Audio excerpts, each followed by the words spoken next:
In a Europe where traffic is increasingly heavy, road safety affects us all. To remind us of that, from now on there's going to be a European Road Safety Day every year. The aim is to invest as much energy as possible in reducing the death toll from road accidents throughout the European Union. On a voulu se donner un premier objectif, c'est sauver au moins 25 000 vies d'ici 2010. Où en sommes-nous en 2007? Nous en avons pratiquement sauvé 12 000. Nous ne sommes pas encore arrivés au chiffre de 25 000. Donc il faut redoubler nos efforts. On the upside, the number of lives saved every year since 2001 has gone up markedly in line with forecasts. In 2006, 12,000 lives were saved. On the downside, even if the number of victims is lower, there are still nearly 38,000 people killed on Europe's roads each year. Some countries have a death toll 3 times higher than others. So how realistically can the target of saving 25,000 lives a year be achieved? First, continue to address the big 3: speed, alcohol or drugs, and not wearing a seatbelt, which remain the principal causes of accidents. Although behaviour is changing, the battle is far from won. Alcohol and drugs still claim too many victims, particularly young people at weekends. There are still a lot of parents who don't keep an eye on their children to make sure they always wear a seatbelt. Because in an accident at 50 kilometers an hour, a child of 30 kilos transforms into a projectile weighing more than a ton. And excessive speed is moreover often linked with not respecting safe distances between cars. Alongside the awareness campaigns, the European Commission wants to see tougher roadside checks, as well as sanctions which really have teeth.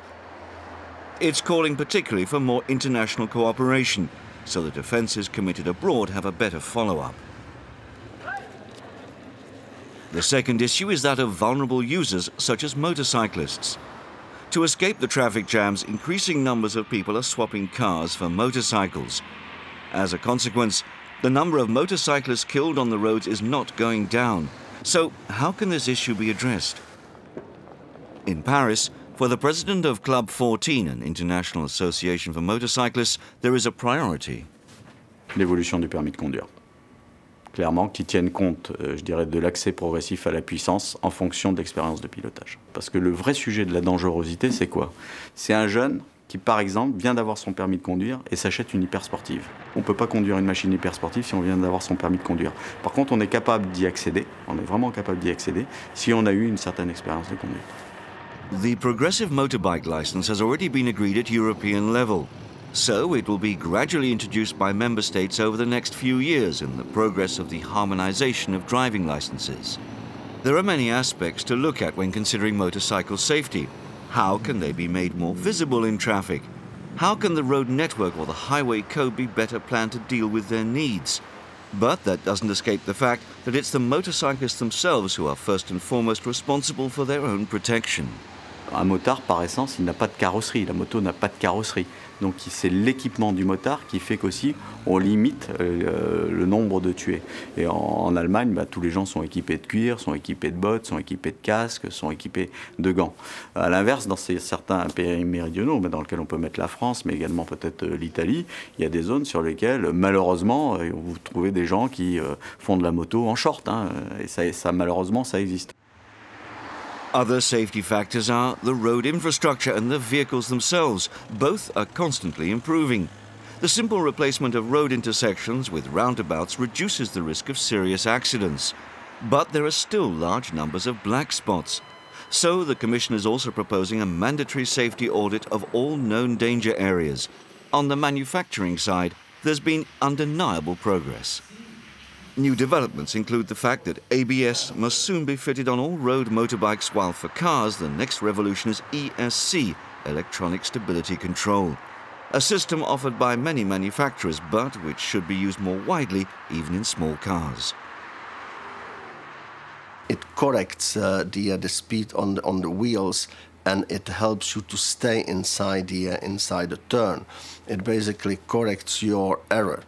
When you are coming into a turn in a speed which is inappropriate. That's basically what it is. The car of the future will offer more and more of this sort of technology for avoiding accidents. But drivers need to invest more in this security system rather than in purely aesthetic or comfort options. And above all, they should not lapse into a false sense of security. We can help the driver to avoid to make errors or to correct some of the errors, but it's totally impossible to make sure that all the errors are either avoided or corrected by technologists. It must be done by the drivers. The ultimate responsibility will always be with the driver. For heavy goods vehicles, the Commission wants to make blind spot mirrors mandatory, even on existing trucks, as this is something which causes many serious accidents. Het is normaal dat door mijn positie hoog bovenin de cabine, ja, dat er dus bepaalde plaatsen zijn die ik nooit kan zien rond de vrachtwagen. En dat is dan zeker vlak voor de vrachtwagen, wat dan nog wel eens gebruikt wordt door voetgangers. Vlak naast de vrachtwagen, als ik rechtsaf sla en dan achter de vrachtwagen eigenlijk, daar waar dat sommige wagens zich positioneren als ik een manoeuvre ga uitvoeren.